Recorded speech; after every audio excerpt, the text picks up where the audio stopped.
Assalamualaikum warahmatullahi wabarakatuh. Alhamdulillahirrabbilalamin. Wassalatu wassalamu ala asrafil anbiya wal mursalin Nabina wa habina Muhammadin wa ala alihi wa sahbihi ajmain. Amma ba'du. Subhanahu wa ta'ala atas segala nikmat yang telah diberikannya kepada kita, terutama nikmat iman, nikmat Islam, dan nikmat sehat walafiat. Salawat serta salam marilah kita limpah curahkan kepada junjungan kita Nabi Muhammad SAW, pada keluarga, sahabat, dan para pengikutnya, dan yang mana mudah-mudahan kita termasuk ke dalam pengikut beliau yang istiqomah menjalankan sunnahnya hingga akhir zaman. Amin ya rabbal alamin. Hadirin jemaah yang dirahmati Allah, alhamdulillah pada hari ini kita masih dapat melaksanakan kewajiban kita di pagi hari ini.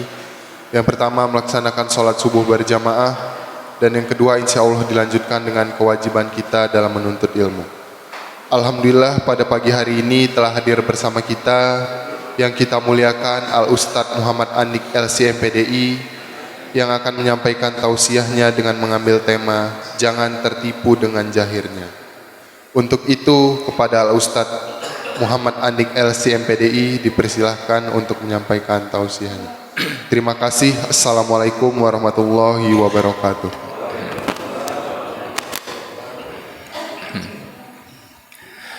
Bismillahirrahmanirrahim. Assalamualaikum warahmatullahi wabarakatuh. Alhamdulillahi rabbil alamin, wal akibatu lil muttaqin, wala udwana illa 'alal zalimin. Wassalatu wassalamu ala asyrafil mursalin, imamil muttaqin, nabiyina wa habibina maulana Muhammadin wa ala alihi wa sahbihi wa man tabi'ahum bi ihsanin ila yaumiddin, amma ba'd.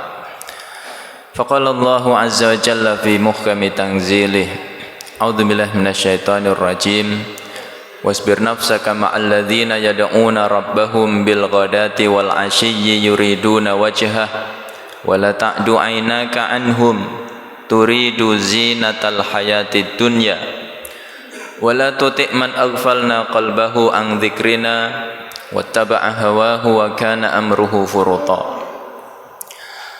Hadirin hadirat, Bapak Ibu jamaah salat subuh Masjid An-Nur yang dimuliakan Allah Subhanahu wa taala.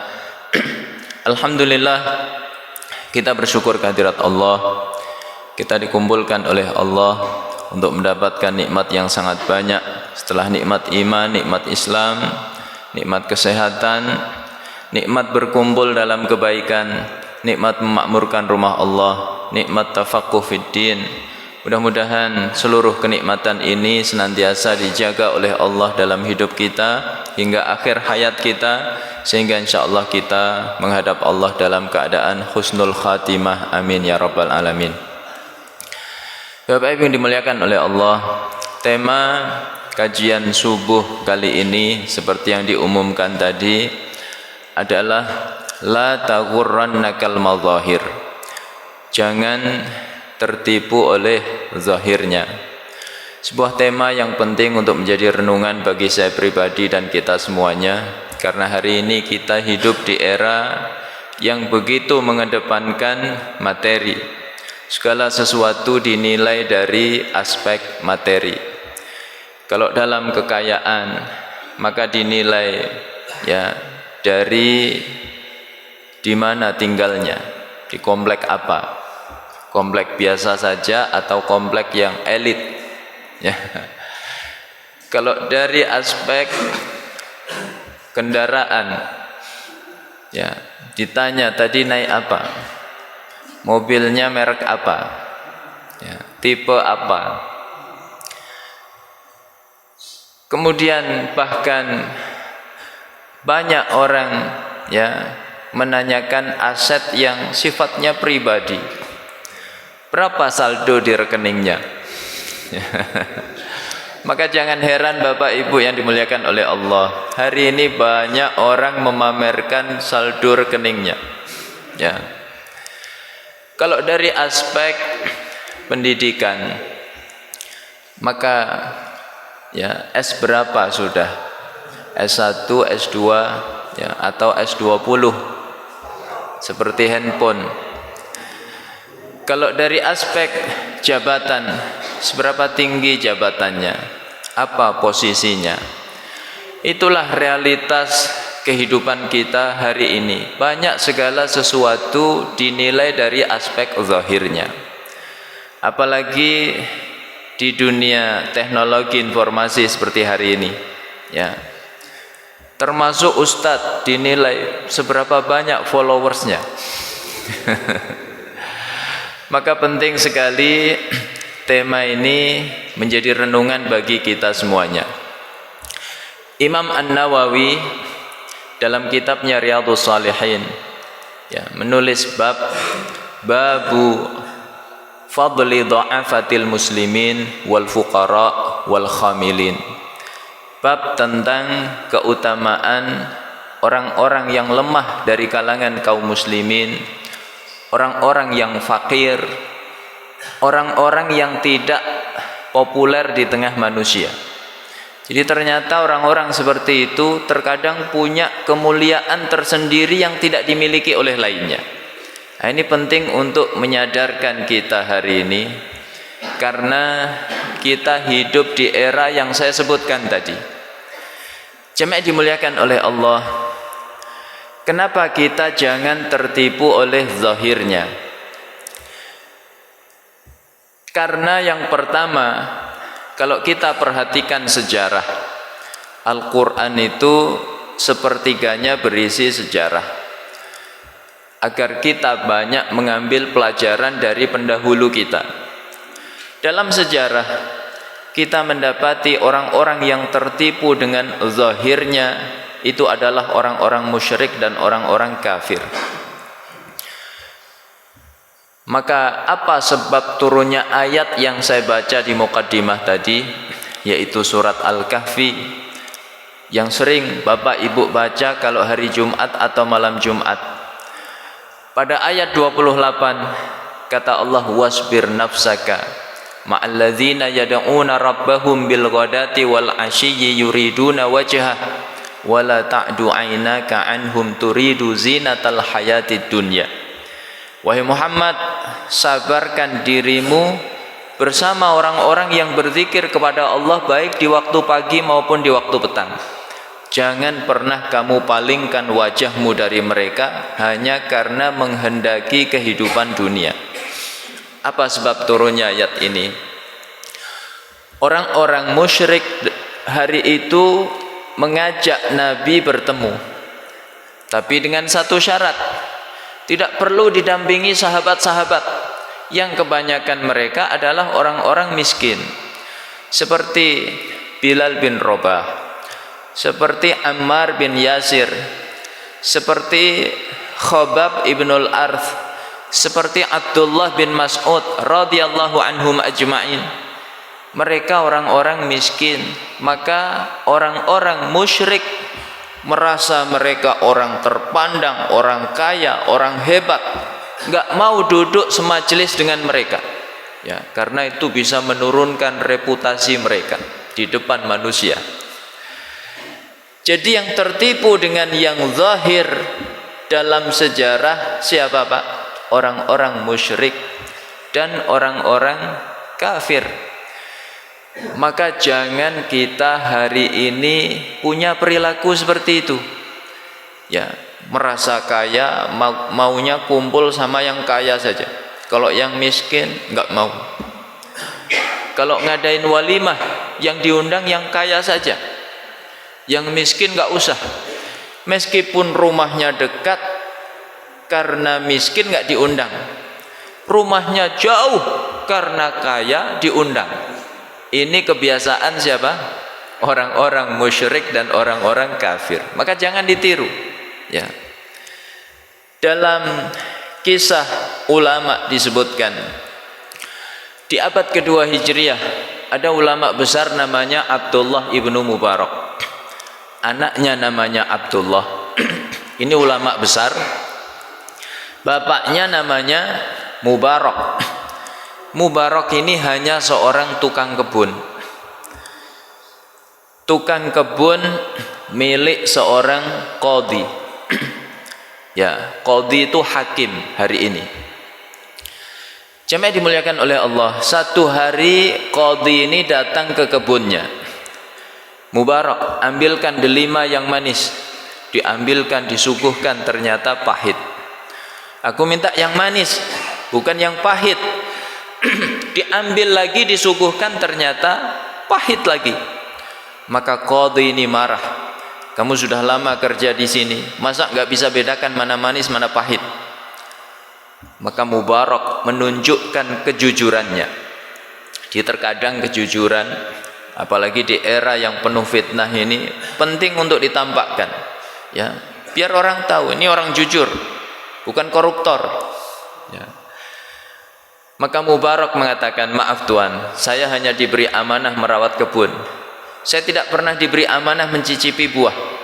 Jadi selama saya kerja di sini, tidak pernah sekalipun saya mencicipi buahnya. Seketika sang qadhi tadi reda amarahnya, kagum dengan kejujuran tukang kebunnya. Maka dia ingat di rumah masih ada satu anak gadis. Ini sepertinya cocok diambil mantu. Maka diadakanlah, ya, fit and proper test. Kalau seleksi mantu itu kata Nabi dua, ya. Pertama akhlaknya, ini akhlak sudah lulus, jujurnya Masya Allah.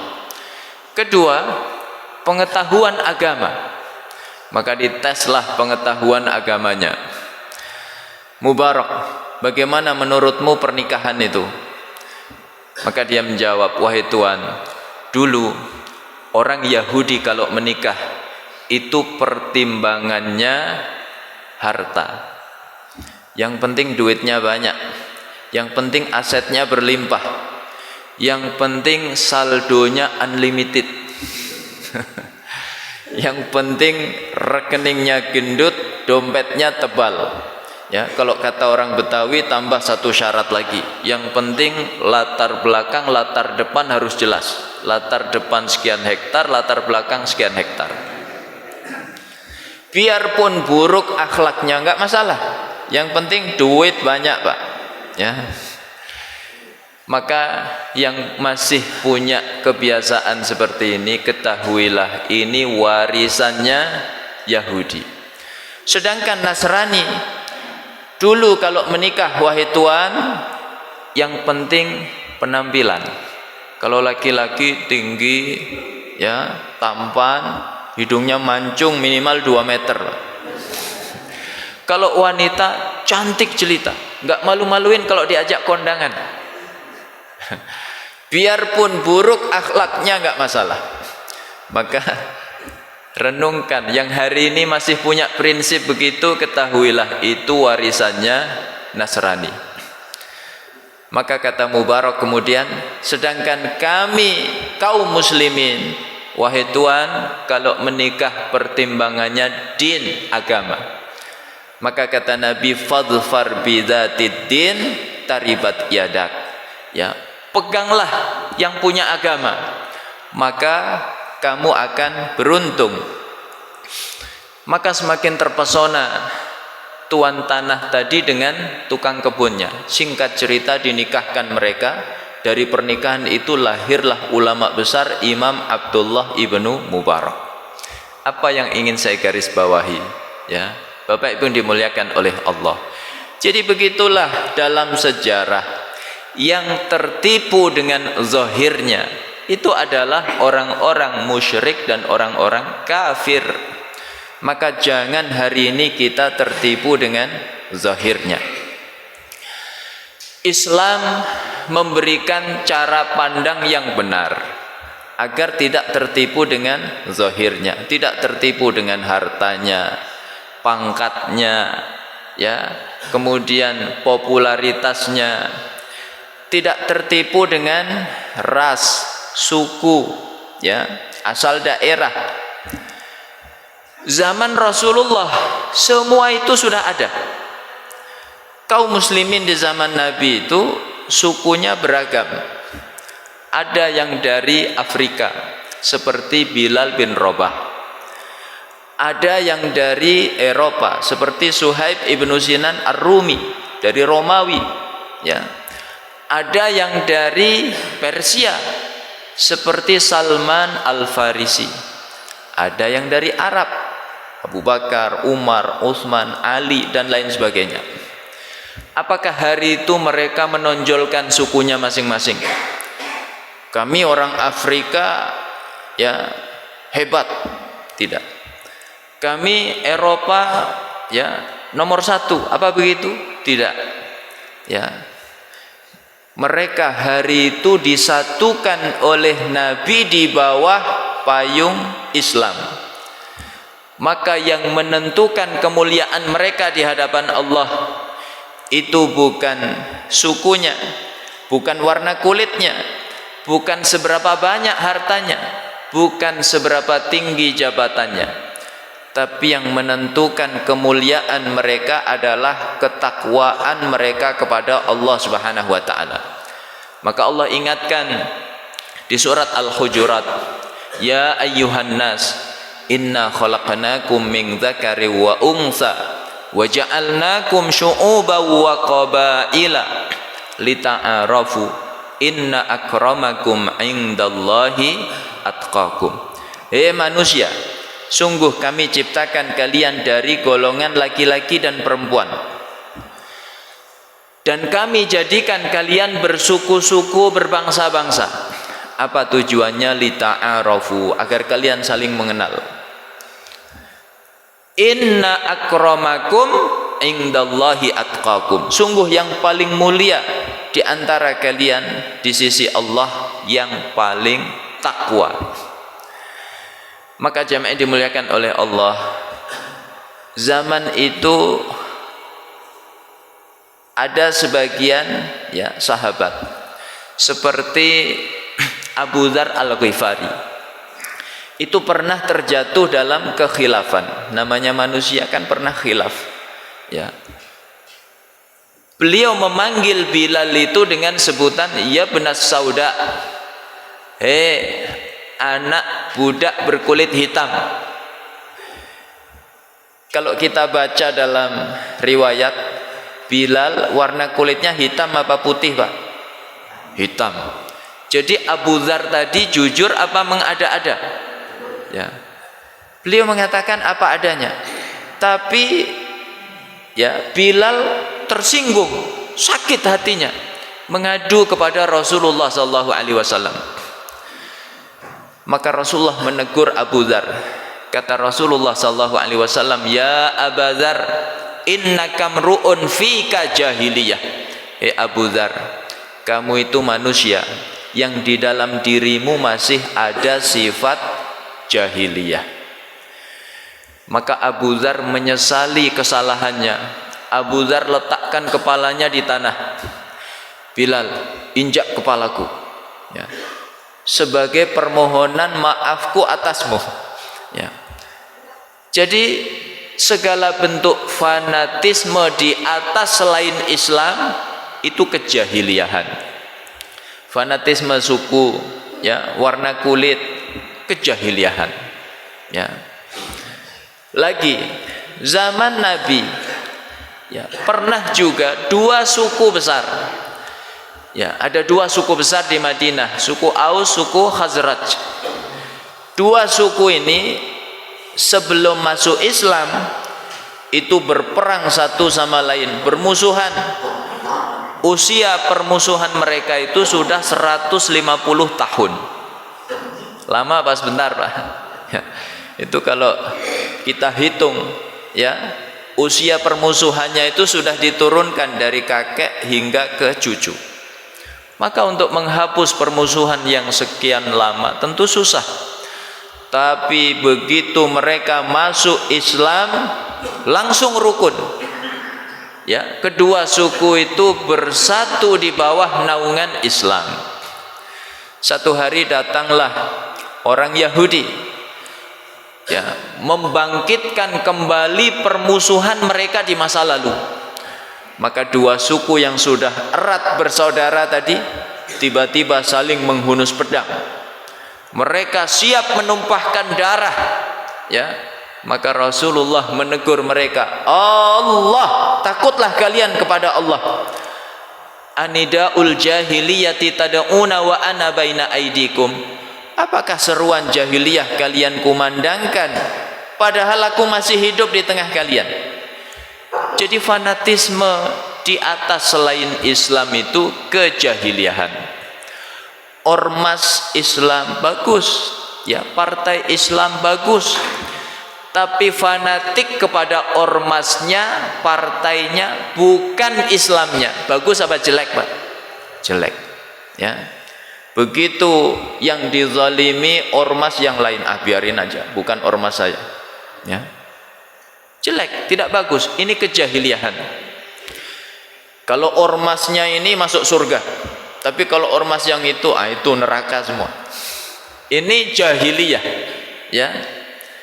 Jadi sejak 15 abad yang lalu Islam sudah berhasil mengatasi itu.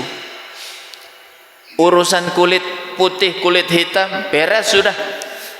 Maka hari ini ada sebuah negara katanya paling maju di dunia, tapi urusan kulit hitam, kulit putih belum beres, ya.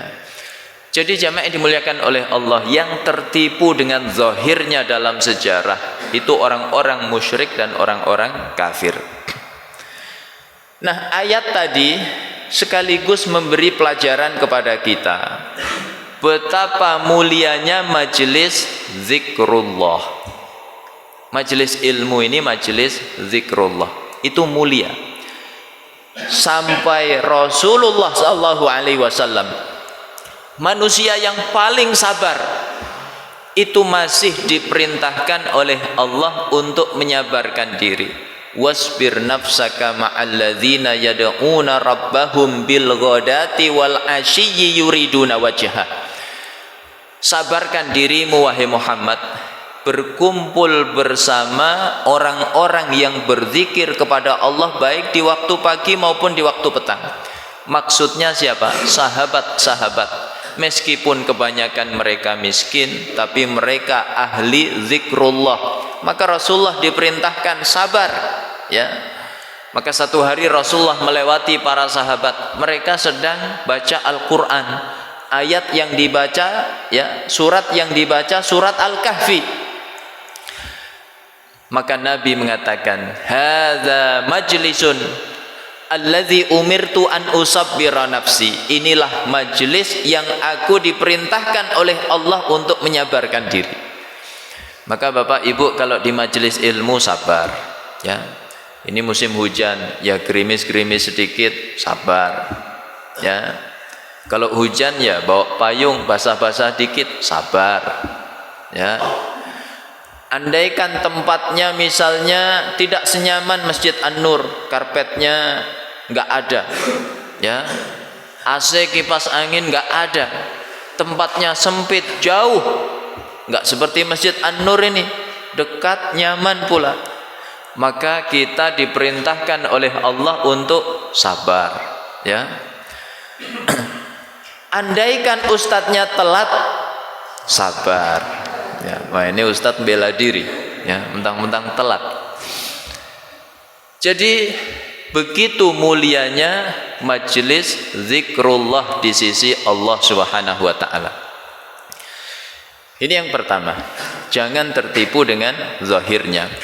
Kedua, kenapa kita jangan tertipu dengan zahirnya?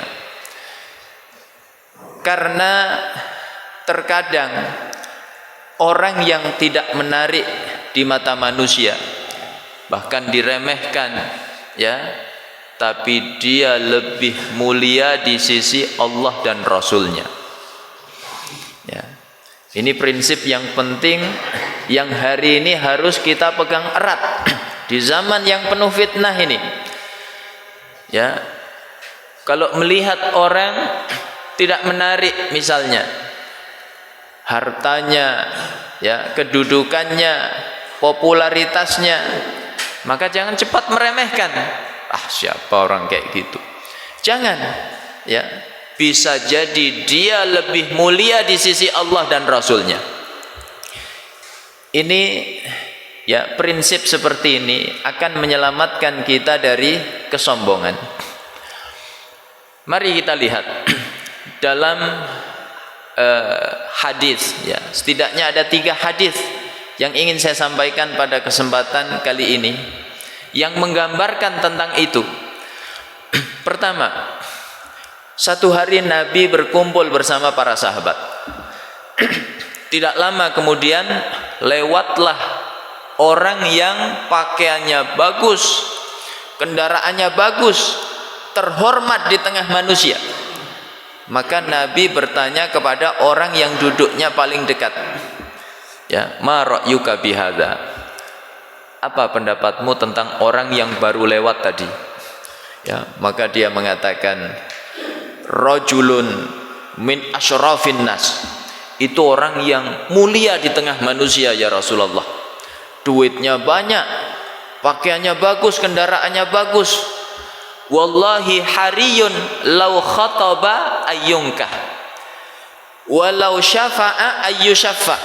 Orang seperti itu ya Rasulullah, kalau dia meminang anak gadis pasti langsung dikawinkan. Kalau dia minta tolong, orang berebut menolongnya, ya, apa sebabnya? Dia terhormat di tengah manusia. Maka Rasulullah diam.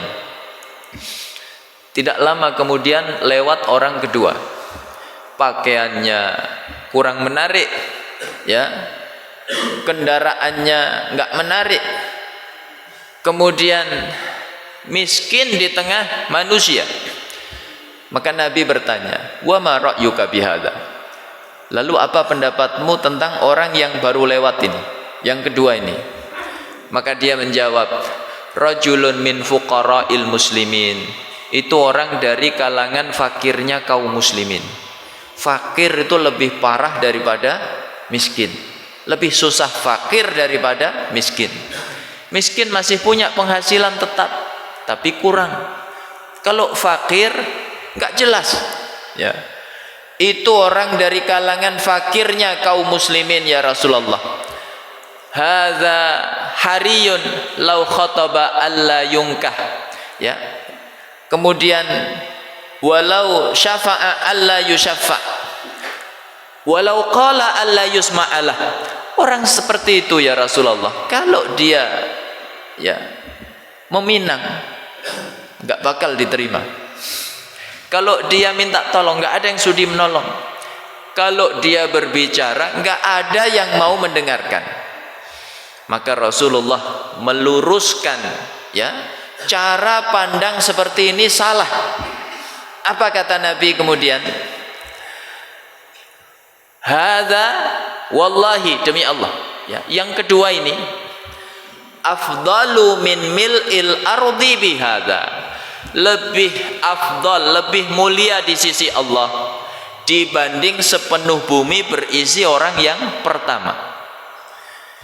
Jadi orang yang kedua yang kamu bilang miskin, yang kamu bilang hina di tengah manusia, kalau meminang enggak bakal diterima, kalau minta tolong enggak ada yang sudi menolong, kalau dia berbicara enggak ada yang sudi mendengarkan.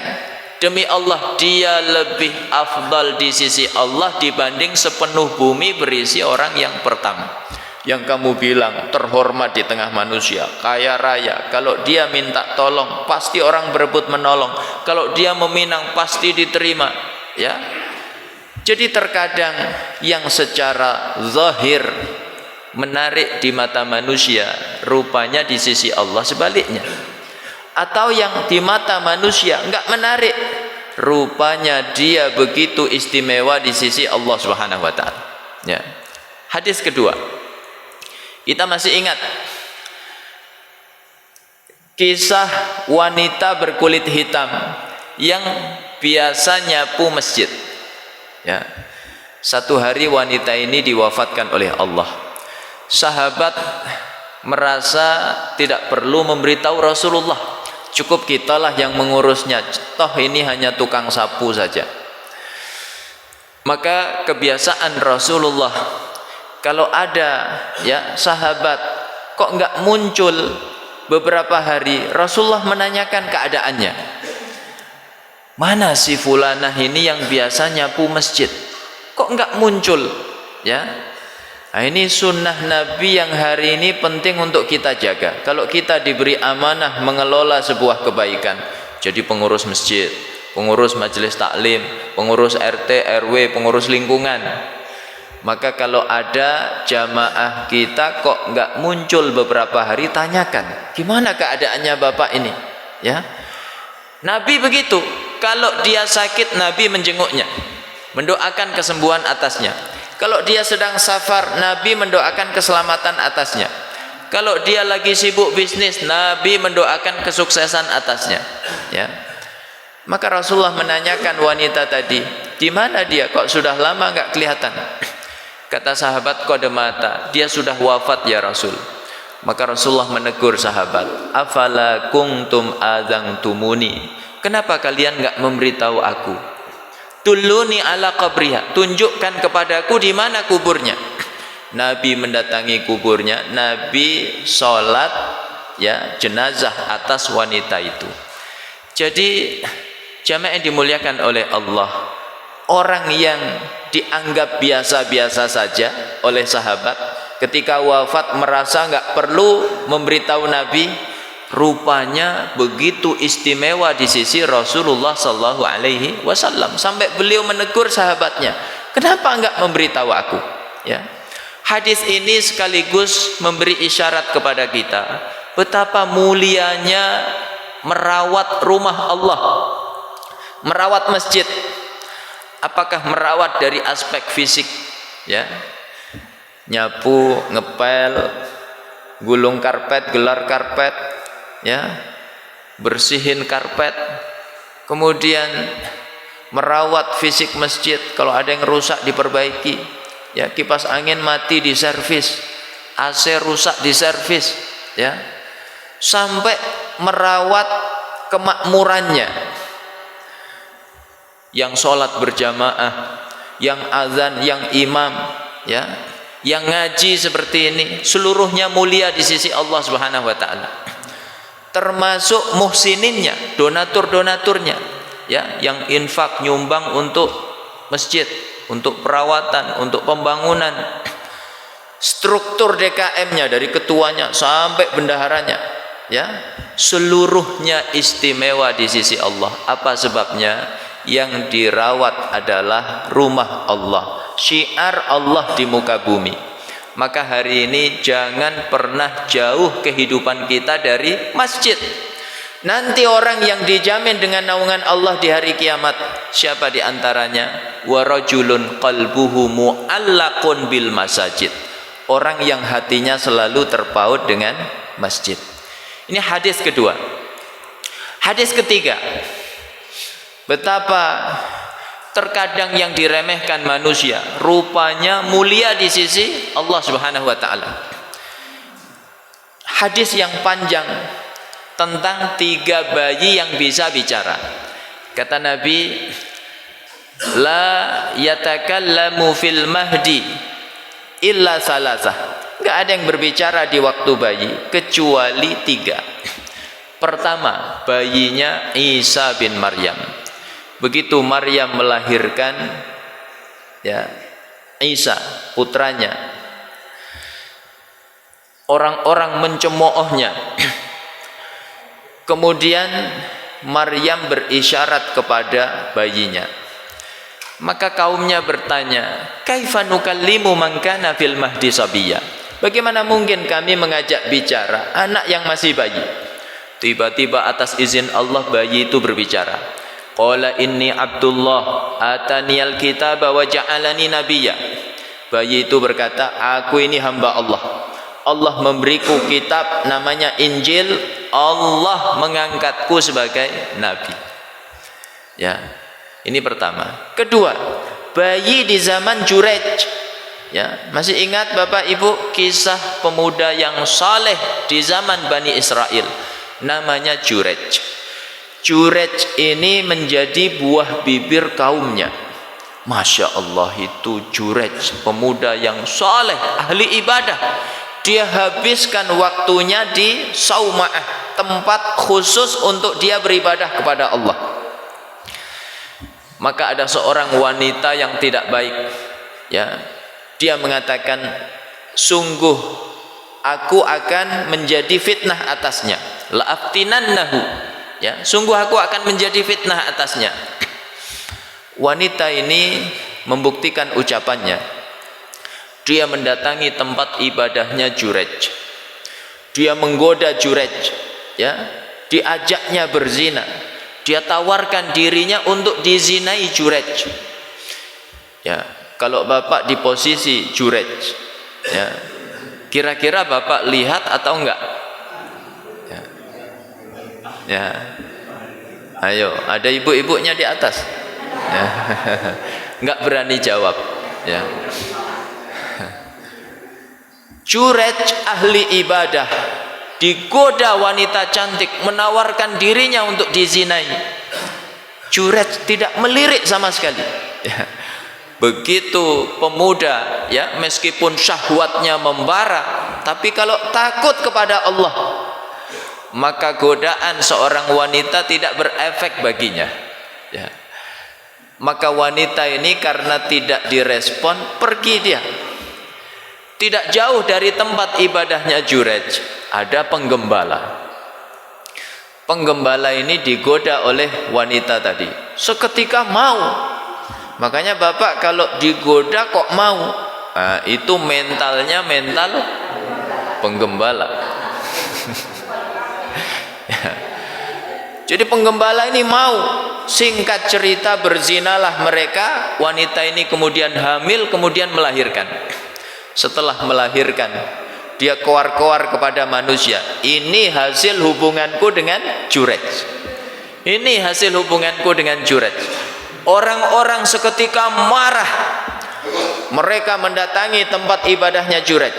Jurej diseret keluar, dipukuli, tempat ibadahnya dirobohkan rata dengan tanah. Ini pelajaran. Begitulah sejarah memberitahu kita, manusia itu sulit memaklumi kesalahannya orang saleh. Maka Bapak kalau sudah aktif di dunia amal saleh, jadi pengurus masjid, ya, jadi ya pengurus majelis taklim, maka hindari kesalahan semacam ini, karena manusia sulit memakluminya. Orang berzina banyak, ya, kadang ada oknum pelajar berzina, oknum mahasiswa berzina, oknum artis berzina, ya. Orang maklum. Tapi coba kalau ada oknum ketua DKM, apakah orang memakluminya? Ya tidak, ya. Begitulah sejarah memberitahu kita. Maka Jurej heran, kenapa kalian memukuli aku? Ya. Orang-orang menjawab, qad zanaita biha, kamu telah zina dengan wanita itu bayinya. Oh begitu. Maka Jurej berkata, da'uni hatta usalli, ya, tinggalkan aku, biarkan aku sejenak sholat. Maka sholatlah dia. Setelah sholat, Jurej mendatangi bayi tadi, diusap perutnya, ya. Jurej bertanya, ya gulam, man abuka? Nak, siapa sebenarnya bapakmu? Tiba-tiba bayi itu bicara fasih seperti orang dewasa.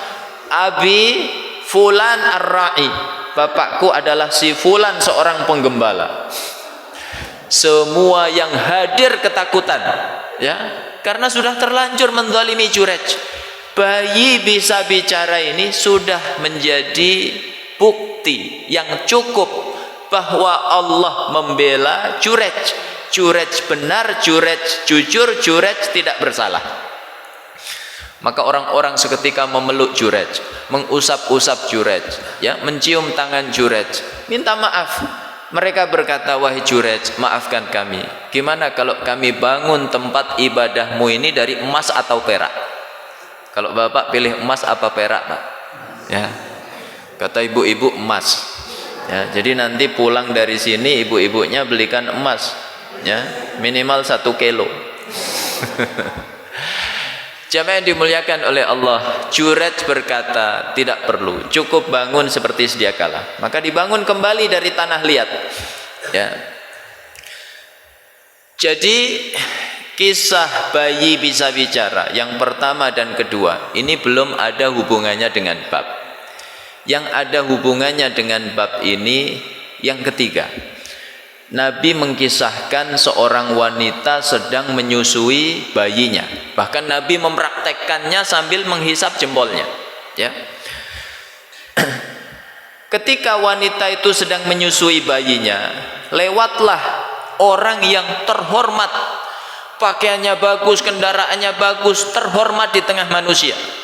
Maka sang ibu seketika berdoa, ya Allah, jadikan anakku kelak seperti dia.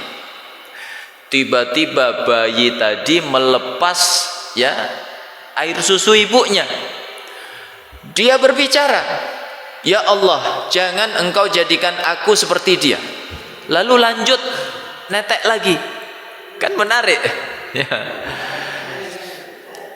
Kalau ibu punya bayi seperti ini, ya, baru 1 bulan disusui lalu berbicara, ya, mungkin ibu-ibu ketakutan, ini bayi beneran apa bayi bohongan, ya, ditaruh lari.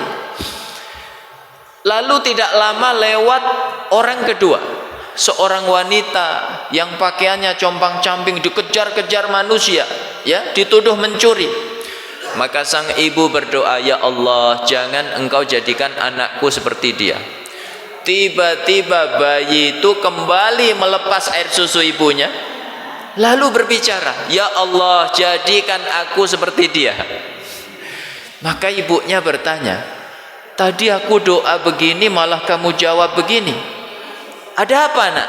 Ya, maka bayi itu menjelaskan, adapun orang yang pertama yang dianggap terhormat di tengah manusia, mulia, hartanya banyak, duitnya banyak, tapi sesungguhnya orang itu orang yang keras hati di atas maksiat kepada Allah.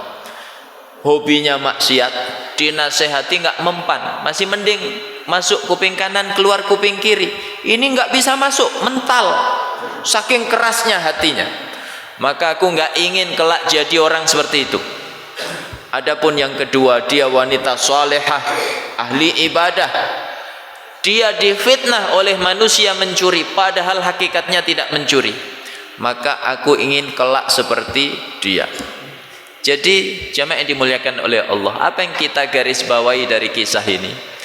Kadang yang terhormat di mata manusia, ya, tapi hina di sisi Allah. Tapi sebaliknya, kadang dihinakan oleh manusia, rupanya dia mulia di sisi Allah dan Rasulnya.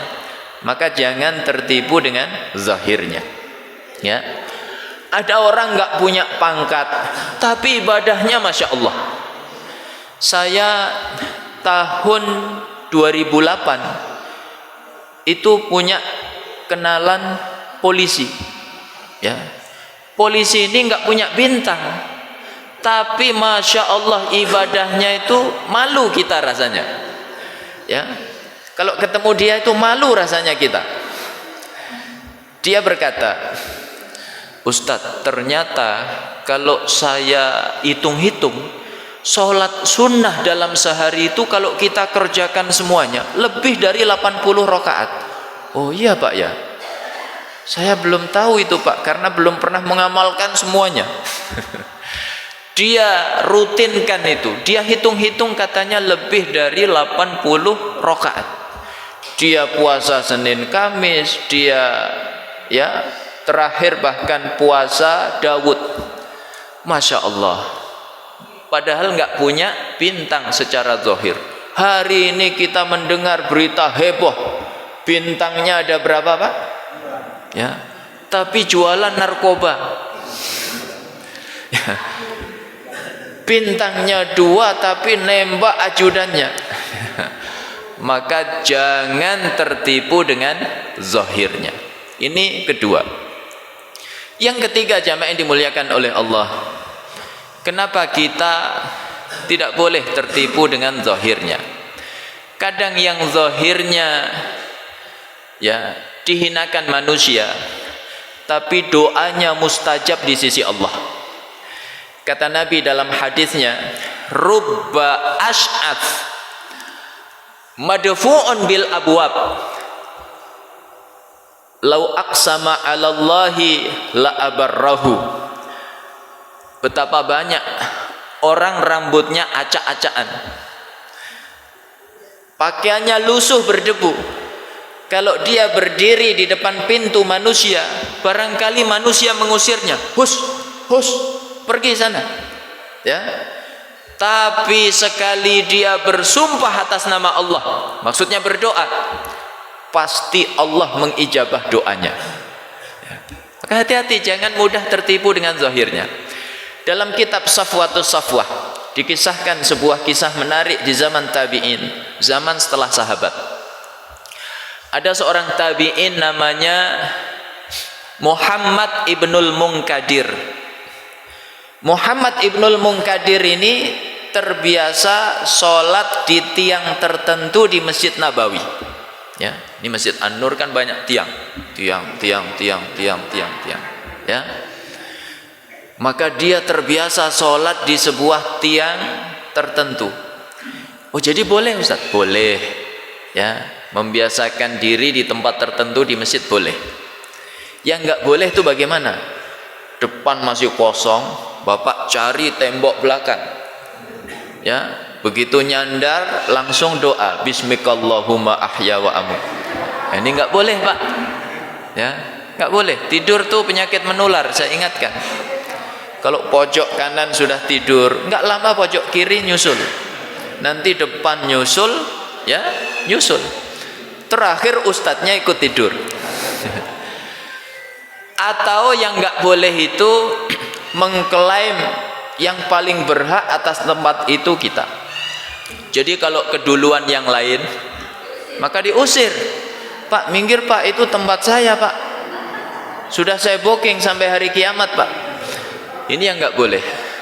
Nah, Muhammad ibnul Munkadir, malam itu beliau qiyamul lail, sholat tahajud, ya, sholat witir. Begitu sudah selesai beliau nyandar.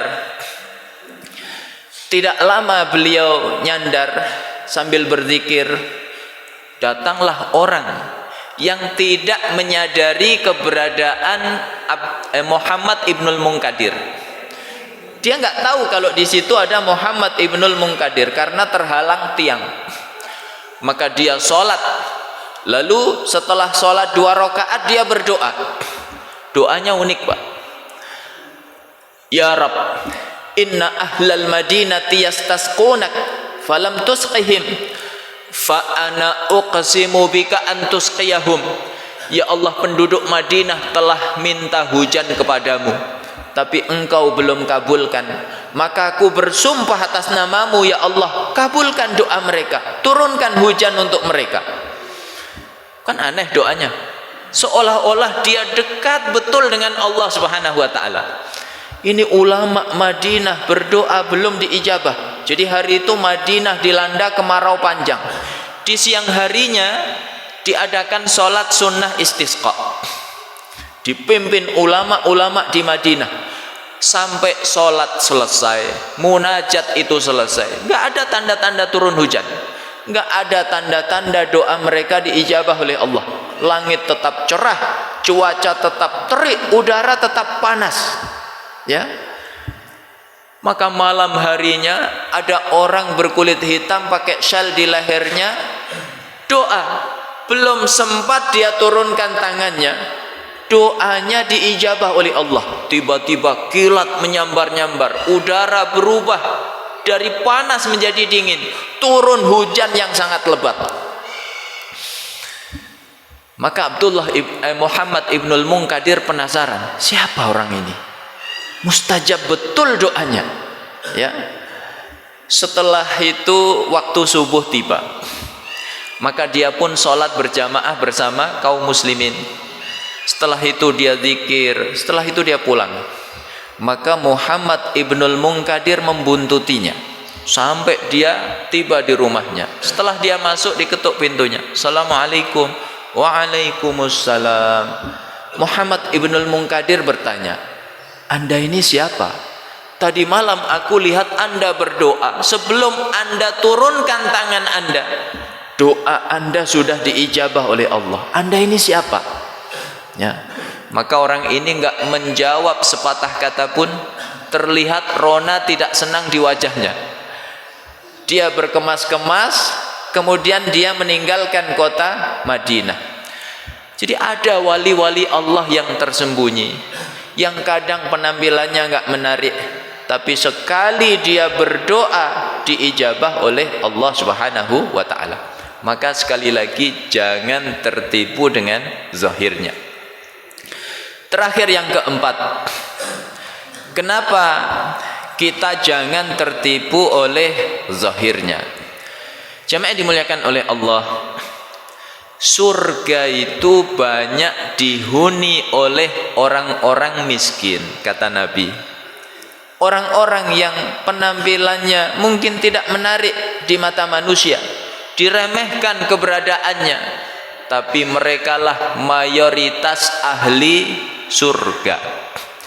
Dalam sebuah hadis, qumtu ala abwabil jannah faraitu aksara ahliha al-masakin. Aku berdiri di depan pintu surga, aku melihat kebanyakan penghuninya adalah orang-orang miskin. Ya, ini bapak-bapak yang kaya raya semuanya, ya, jangan tersinggung dengan perkataan ini. Ini hadis Nabi, ya. Kata Syekh Utsaimin dalam syarah Riyadhus Shalihin, kenapa kebanyakan penghuni surga kok orang-orang miskin? Kata beliau, karena kebanyakan orang miskin itu bersungguh-sungguh dalam beribadah kepada Allah. Ya. Kebanyakan orang miskin ibadahnya Masya Allah, luar biasa, bersungguh-sungguh mereka. Kemudian tawakalnya kepada Allah besar. Orang kaya, ya, kebanyakannya, bukan semuanya, ini kaidah kebanyakan, itu bersandarnya bukan kepada Allah tapi kepada apa? Rekeningnya. Oh tenang, saldo masih banyak, ya, unlimited. Oh tenang, ya, saya punya relasi ini relasi itu, bersandar pada jabatannya, ya.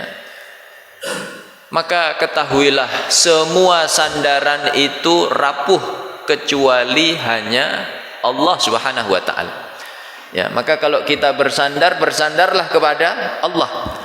Orang miskin sandarannya Allah.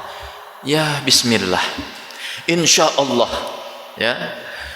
Makanya kata Syekh Utsaimin, kebanyakan ahli surga orang-orang miskin. Lalu beliau mengutip ayat di surat Al-Falaq, kalla innal insana layatagha ar-ra'ahu istaghna. Sekali-kali tidak, sungguh kebanyakan manusia itu melampaui batas ketika mereka melihat diri mereka kaya. Ya, ini sekali lagi kaidah kebanyakan. Ya, ada orang-orang kaya yang ibadahnya Masya Allah, ya, ahli masjid, ahli Quran, ahli sedekah, ada. Tapi kebanyakannya seperti tadi. Begitu kata Syekh Utsaimin. Ya sebaliknya, orang-orang miskin yang ya bermaksiat juga ada. Tapi kebanyakannya mereka gemar beribadah kepada Allah Subhanahu wa taala. Jamaah dimuliakan oleh Allah. Jadi surga itu banyak dihuni oleh orang-orang yang kadang di mata manusia enggak menarik. Ya, maka jangan tertipu dengan zahirnya. Ada orang zahirnya ahli surga, tapi rupanya dia ahli neraka. Ya. Ini penting untuk menjadi renungan kita bersama. Rasulullah, ya, di dalam hadisnya, ini salah satu episode perang Khaybar. Hari itu sahabat dibuat terkagum-kagum oleh seorang pemuda yang gagah berani di medan jihad. Jihad fisabilillah ini amalan ahli surga apa ahli neraka, Pak? Ahli surga. Pemuda ini Masya Allah pemberani betul. Dikisahkan tidak ada satupun tentara Yahudi, ya, baik sendirian maupun berkelompok, kecuali diterjang pedangnya pemuda ini. Di tengah kekaguman para sahabat itu, tiba-tiba Rasulullah mengatakan, innahu min ahlin nar, orang itu ahli neraka. Kalau yang mengatakan bukan nabi, ya, rasanya sulit diterima. Tapi ini yang mengatakan nabi, gak mungkin salah. Maka ada sahabat berkata, wallahi la alzamannahu, demi Allah aku akan terus mengikutinya. Ya, maka dia terus mengikuti orang tadi. Akhirnya orang tadi terkena anak panah musuh, maka dia pun tumbang, tapi belum wafat. Ya, dia dirawat. Begitu dia dirawat, nggak sabar dengan rasa sakitnya, maka dia hunus pedangnya, dia tusukkan ke tubuhnya, tembus ke belakang, mati. Kalau matinya bunuh diri, Pak, itu kata orang Betawi mati syahid apa mati sangit, ya. Maka seketika sahabat yang mengikutinya tadi mengikrarkan syahadat, asyhadu an la ilaha illallah wa asyhadu anna muhammadar rasulullah, karena melihat langsung kebenaran nubuah, ya, tanda kenabian Rasulullah sallallahu alaihi wasallam. Maka dia pun melapor kepada Nabi. Maka Nabi mengatakan, ya, ini penting untuk kita renungkan, wa innar rajula la ya'malu bi amali ahlil jannah fima yabdu linnas wa innahu lamin ahlin nar. Ada orang amalnya secara zahir, ya, jihad itu zahirnya apa? Amalan ahli surga. Secara zahir dalam pandangan manusia amalnya ahli surga, tapi rupanya dia adalah ahli neraka. Sebaliknya kata Nabi, wa innar rajula la ya'malu bi amali ahlin nar fima yabdu linnas wa innahu lamin ahlil jannah. Ada orang amalnya secara zahir kelihatannya ahli neraka, tapi rupanya dia ahli surga. Ya, kita masih ingat ini kisah di zaman Turki Utsmani. Saat itu dipimpin oleh Sultan Murad, ya. Maka beliau terbiasa, ya, kata kita belusukan. Kalau malam belusukan. Ketika beliau belusukan itu, beliau melihat pemandangan yang aneh. Ada orang, ya, dia bawa khamar dalam jumlah banyak, lalu jatuh terpleset meninggal dunia. Kalau Bapak lihat orang seperti itu, kira-kira Bapak bilang innalillah atau alhamdulillah? Ya. Orang bawa khamar, ya, satu kontainer, lalu kecelakaan, supirnya meninggal, keneknya meninggal, khamarnya berhamburan di jalan. Kira-kira Bapak bilang innalillah atau alhamdulillah? Orang-orang hari itu rata-rata bilang alhamdulillah. Dia mensyukuri, peminum khamar, rasain, ya. Nggak ada yang mau mengurus jenazahnya. Maka sampai Sultan ini heran. Dia bertanya, bukankah dia ini masih umat Muhammad yang harus kita urus jenazahnya? Baru orang tergerak hatinya. Maka ada yang berbaik hati menunjukkan di mana rumahnya. Dibawalah ke rumah. Lalu Sultan ini bertanya kepada istrinya, suamimu wafat, tapi orang-orang berbicara buruk tentangnya, bagaimana pendapatmu? Kata wanita ini, demi Allah, manusia salah menilai suamiku. Suamiku orang soleh, ahli ibadah, taat kepada Allah. Memang dia tiap hari borong khamr, tapi bukan untuk diminum, dibuang itu di toilet, ya. Dia berkata kepadaku, alhamdulillah wa istriku, malam ini kita selamatkan pemuda Islam dari dosa minum khamr. Jadi begitu mereka datang ke kedai khamr, habis Pak, ya. Memang dia sering ke lokalisasi, tapi bukan bersenang-senang. Dia bayar pemiliknya, tutup malam ini, nggak boleh buka, ya. Maka dia pulang, dia berkata kepadaku, alhamdulillah kita selamatkan pemuda Islam dari zina. Maka hari itu aku berkata kepada suamiku, wahai suamiku, aku khawatir kalau kamu terus seperti itu, nanti kamu meninggal dunia nggak ada orang yang mau mengurus jenazahmu. Ternyata ucapanku hari ini terbukti. Tapi dia hari itu berkata kepadaku, tenang wahai istriku, nanti yang akan menyolatkanku sultan bersama para ulama, para aulia di negeri ini. Maka sultan tadi terus terang, ya, akhirnya dia bongkar jati dirinya. Akulah sultan, aku akan pimpin sholat jenazah atas suamimu, aku akan ajak para ulama, para aulia di negeri ini. Jadi ada zahirnya ahli neraka, tapi rupanya dia ahli surga. Maka Nabi menutup hadis ini dengan mengatakan, wa innamal a'malu bil khawatim. Ketahuilah, amalan itu ditentukan keadaan terakhirnya. Maka Bapak Ibu yang dimudahkan oleh Allah, sholat subuh ke masjid, berzikir, ngaji seperti ini sampai waktu syuruk, jangan cepat GR. Ini jelas Ustaz, wajah-wajah ahli surga ini. Jangan cepat GR. Kita tidak tahu bagaimana nanti keadaan terakhir kehidupan kita di hadapan Allah Subhanahu wa taala. Ini barangkali sebagai renungan untuk saya pribadi dan kita semuanya. Mudah-mudahan Allah senantiasa membimbing hati kita semua untuk jangan mudah tertipu dengan zahirnya.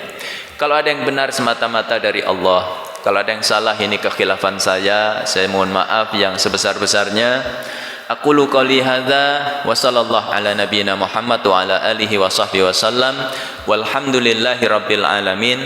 Assalamualaikum warahmatullahi wabarakatuh. Silakan.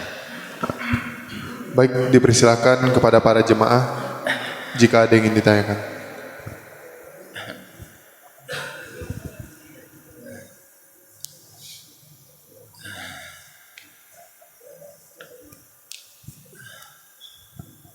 Assalamualaikum warahmatullahi wabarakatuh.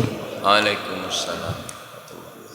Tadi Pak Ustadz mengatakan Rasulullah melihat di surga itu banyak orang yang penghuninya orang fakir dan miskin.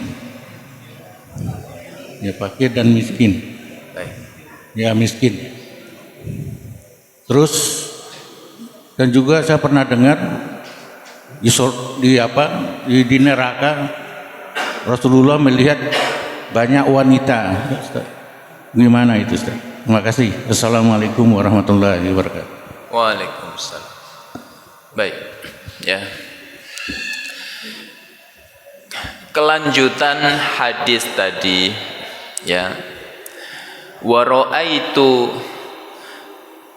ya, aksara ahliha, maksudnya ahli nar, an-nisa. Dan aku melihat kebanyakan penghuni neraka itu adalah para wanita. Ya. Bagaimana kita menyikapi hadis ini? Dalam riwayat lain sahabat bertanya, ayakfurna billah, apakah para wanita itu ya masuk neraka sehingga menjadi kebanyakan penghuni neraka karena kufur kepada Allah? Kata Nabi, la, tidak. Mereka masuk neraka itu bukan karena kufur kepada Allah, tapi apa sebabnya? Yakfurna bil ashir, kufur terhadap keluarga, terhadap suaminya, ya. Lalu Nabi menjelaskan, kalau suaminya berbuat baik sekian lama, kemudian salah hanya sekali, maka kebanyakan wanita itu berkata, kamu tidak pernah berbuat baik kepadaku sekalipun.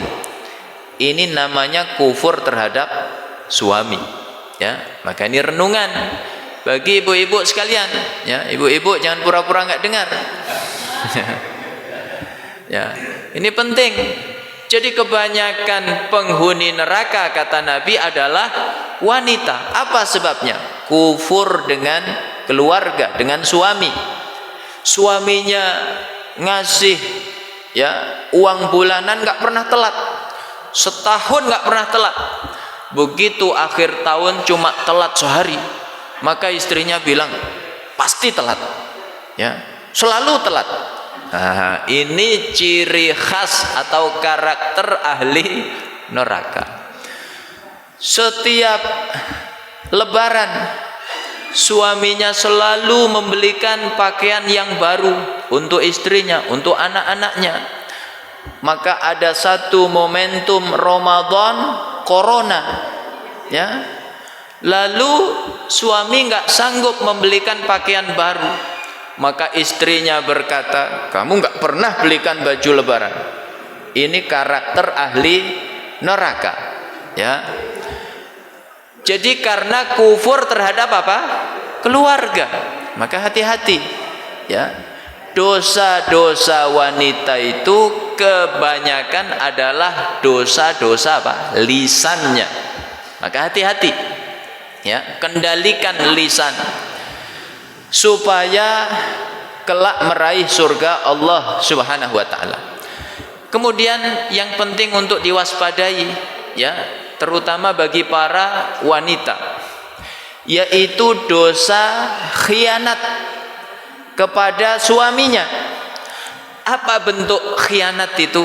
Ya, khianat itu enggak cuma selingkuh. Khianat itu, lihat ketika Allah mengkisahkan dua nabinya, ya, Nabi Nuh dan Nabi Lut. Kata Allah, daraballahu masalan lilladzina kafaru imra'ata Nuhi wa imra'ata Lut kanata tahta abdaini min ibadina salihaini fa khanatahuma. Allah buat perumpamaan untuk orang-orang kafir. Itu istrinya Nabi Nuh dan istrinya Nabi Lut. Keduanya di bawah naungan hamba Allah yang saleh. Nabi dua-duanya. Satu Nabi Nuh, satu Nabi Lut. Fa khanatahuma. Lalu keduanya khianat. Ya, khianatnya istri Nabi itu bukan zina. Karena rumah tangga para nabi mustahil, ya, dihinggapi perzinahan. Begitu kata Nabi. Maka apa khianatnya istrinya Nabi Nuh dan Nabi Lut? Yaitu membongkar rahasia suaminya. Ya. Nabi Nuh membuat kapal di atas gunung di musim kemarau. Maka dibocorkan kepada kaumnya, maka kaumnya menuduh Nuh sudah gila gini, ya. Kemudian Nabi Lut punya tamu, malaikat menjelma jadi manusia, laki-laki yang ganteng semuanya, tampan. Kaumnya Nabi Lut menyimpang, maka Nabi Lut berpesan kepada istrinya, jangan beritahu kaum kita, ya, nanti mereka nyerbu karena mereka nggak normal. Laki-laki maunya sama laki-laki. Rupanya dibocorkan, maka rumah Nabi Lut diserbu kaumnya, ya. Maka Allah menyebut mereka sebagai apa? Khianat. Maka jangan, ya, ibu-ibu membocorkan rahasia suaminya. Suaminya sedang sulit ekonominya, dibocorkan, diceritakan ke orang tuanya atau mertua suaminya. Enggak boleh. Ya, suaminya punya aib tertentu yang harus ditutupi, malah dibongkar. Membongkar rahasia suami di depan orang lain, ini adalah perbuatan khianat. Perbuatan semacam itulah yang banyak menjerumuskan wanita ke dalam neraka, ya. Kurang lebihnya seperti itu kita menyikapi hadis ini, wallahu a'lam bishawab. Baik, bagi para jemaah lainnya dipersilahkan jika ada yang ingin ditanyakan lagi.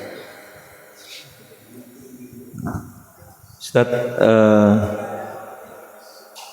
sepertinya semua orang tuh pengen di akhir hidupnya husnul khotimah, Ustaz. Iya. Tapi kan kadang-kadang iman kita tuh kalau lagi naik ya bagus, ibadahnya bagus. Kalau lagi turun kadang-kadang ada aja ujiannya. Mohon pencerahannya Ustadz, kiat-kiat agar kita itu tetap berada di posisi imannya yang bagus sehingga di akhir hidup kita husnul khotimah. Baik. Ya, ini pertanyaan yang berat, Pak. Jawabnya lama. Sampai jam 8. Tapi karena Bapak Ibu ini orang cerdas semua, ya disingkat 5 menit saja.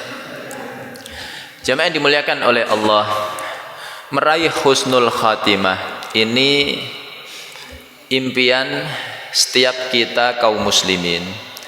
Bahkan ulama-ulama kita berdoa, Allahumma khtim a'malana wa ajalana bi husnil khatimah. Ya Allah, akhiri amalku dan ajalku dengan husnul khatimah. Bagaimana cara meraihnya? Pertama, ikhlasun niyah lillahi azza wa jal, mengikhlaskan niat ibadah kita hanya untuk Allah.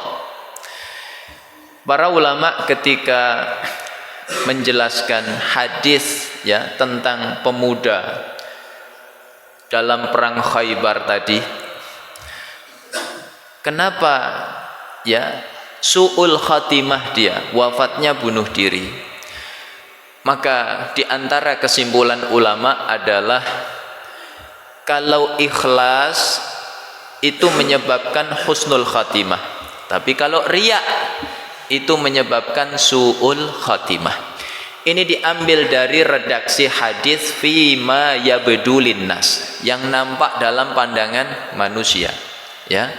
Maka jaga betul keikhlasan amalan kita hanya untuk Allah.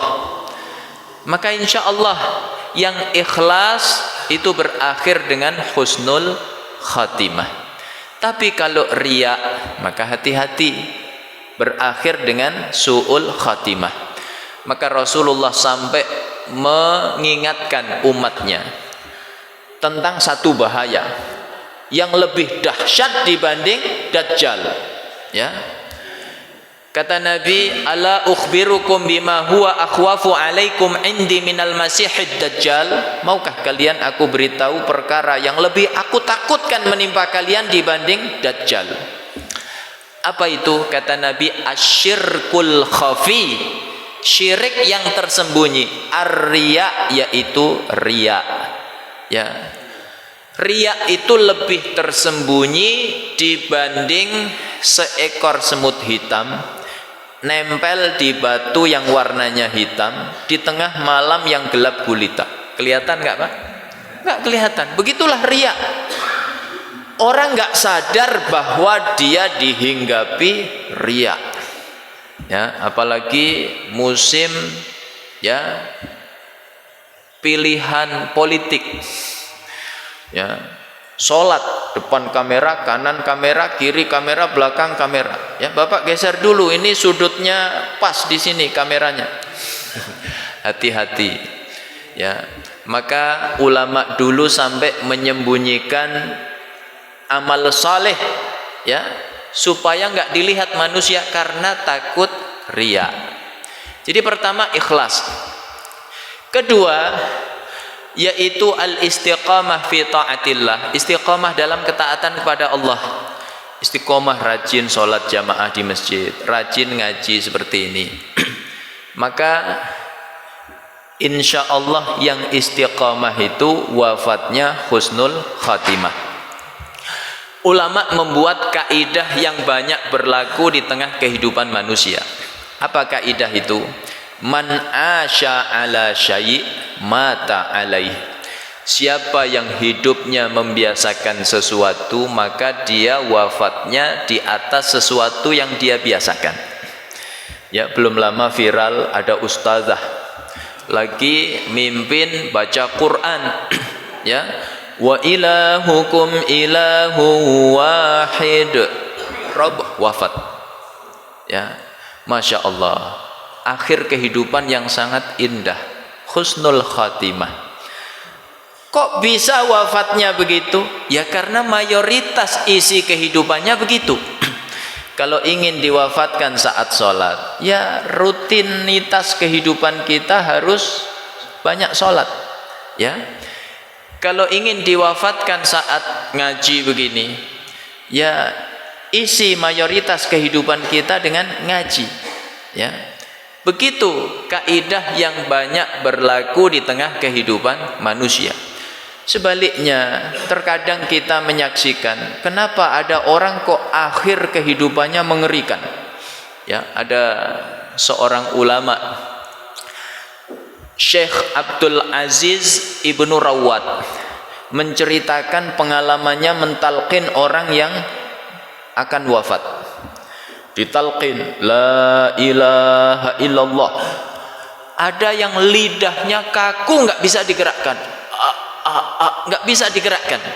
Padahal mengucapkan la ilaha illallah, kata ulama, itu mudah, hanya membutuhkan gerakan lisan, tidak membutuhkan bantuan bibir. Apa sebabnya? Ini rahmat dari Allah.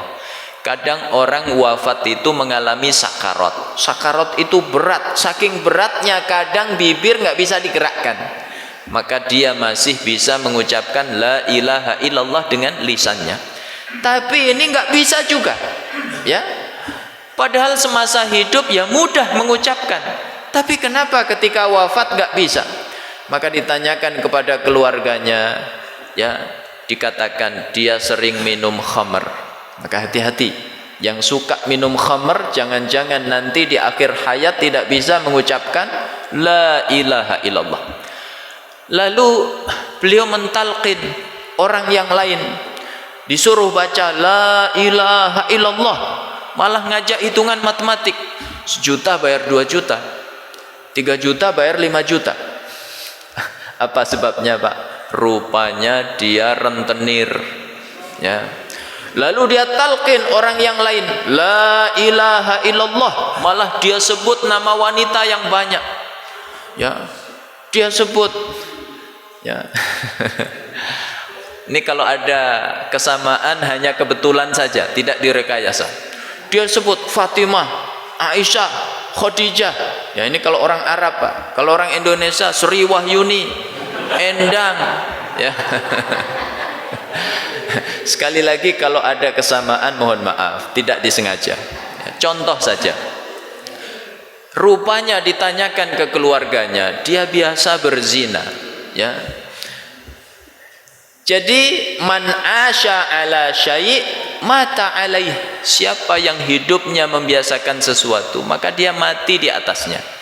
Maka biasakanlah kebaikan sehingga insyaallah kita husnul khatimah. Terakhir yang ketiga, banyak berdoa. Karena urusan husnul khatimah dan su'ul khatimah ini wewenangnya siapa? Allah Subhanahu wa taala. Maka banyaklah berdoa seperti doa ulama kita, Allahumma khtim a'malana wa ajalana bi husnil khatimah wa la takhtimha bi su'il khatimah. Ya Allah, akhiri amal-amalku, ajalku dengan husnul khatimah. Jangan engkau mengakhirinya dengan su'ul khatimah, ya. Mudah-mudahan kita semuanya diwafatkan oleh Allah dalam keadaan husnul khatimah, ya. Wallahu a'lam bishawab. Baik, terima kasih Ustadz atas materi yang telah diberikan. Semoga apa yang disampaikan tadi dapat bermanfaat bagi kita semua. Amin. Mohon untuk ditutup dengan doa, Ustadz. Baik. Bapak Ibu yang dimuliakan oleh Allah, di antara doa yang mustajab, doa setelah amal saleh. Mari kita akhiri majelis yang mulia ini dengan berdoa.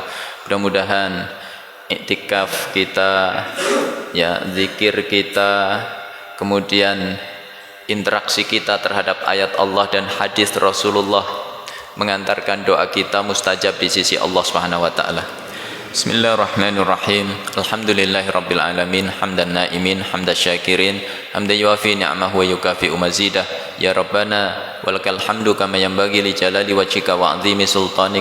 Allahumma shalli wa sallim ala nabiyyina Muhammad wa ala alihi wa sahbihi wasallim ajma'in. Allahumma inna nas'aluka mujibati rahmatik wa azaima maghfiratik wa salamata min kulli itham wal ghanimata min kulli bir wal fawza bil jannah wan najata minan nar. Allahumma inna nas'aluka ridhaka wal jannah wa na'udzubika min sakhatika wan nar. Allahumma la tada' lana fi majlisina hadza dhanban illa ghafartah wa la hamman illa farajtah wa la maridan illa syafaitah wa la mayyitan illa rahimtah wa la dainan illa qadaitah wa la hajatan min hawaijid dunya wal akhirati illa qadaitaha ya rabbal alamin. Allahumma ati nufusana taqwaha wa zakkiha wa anta khairu man zakkaha anta waliyuha wa maulaha. Allahumma ighfir lana ma qaddamna wa ma akharna wa ma a'lanna wa ma asrarna wa ma anta a'lamu bihi minna antal muqaddim wa antal muakhir la ilaha illa anta. Allahumma tahhir qulubana minan nifaq wa sa'ir amalina minar riya wa alsinatana minal kadhib wa a'yunana minal khiyanah. Allahumma inna nas'aluka minal khairi kullihi ajilihi wa ajilihi ma alimna minhu wa ma lam na'lam wa na'udzubika minasy syarri kullihi ajilihi wa ajilihi ma alimna minhu wa ma lam na'lam. Allahumma inna nas'aluka khaira ma sa'alaka bihi nabiyyuka Muhammad sallallahu alaihi wasallam wa ibaduka salihun wa na'udzubika min syarri ma sta'adzaka minhu nabiyyuka Muhammad sallallahu alaihi wasallam wa ibaduka salihun. Allahumma innaka ta'lamu anna hadhihi al-quluba qad istama'at ala mahabbatik wal taqat ala ta'atik wa tawahhadat ala da'watik wa ta'ahadat ala nusrati syari'atik wa thiqillahu marabitataha wa atimuddaha wa ihtiha subulaha wa amla'ha bi nurika allati la yakhbu wa shrah suduraha bi faidil imani bik wa jamili tawakkuli alaik wa ahyiha bi ma'rifatik wa amitha ala syahadati fi sabilik innaka ni'mal maula wa ni'man nasir. Allahumma ij'al ijtima'ana hadza ijtima'an marhuma waj'al tafarruqana min ba'dihi tafarruqan ma'suma wa la taj'al fina syaqiyyan wa la mahruma. Allahumma anta ya muhawwilal ahwal hawwil ahwalana ila ahsanil hal. Rabbana atina fid dunya hasanah wa fil akhirati hasanah wa qina adzabannar wa adkhilnal jannata ma'al abrar ya azizu ya ghaffaru ya rabbal alamin. Sallallahu ala nabiyyina Muhammad wa ala alihi wa sahbihi wa sallim ajma'in. Subhana rabbika rabbil izzati amma yasifun wa salamun alal mursalin walhamdulillahi rabbil alamin. Baik jemaah yang dirahmati Allah, kita akhiri kajian kita pada hari ini dengan membaca doa kafaratul majlis. Subhanakallahumma bihamdika asyhadu an la ilaha illa anta astaghfiruka wa atubu ilaik. Buat para jemaah di luar telah disediakan sarapan pagi untuk dibawa pulang. Dan kami juga mohon untuk tetap menjaga kebersihan lingkungan masjid dengan cara membuang sampah pada tempat yang telah disediakan. Terima kasih. Wabillahi taufiq wal hidayah. Wassalamualaikum warahmatullahi wabarakatuh.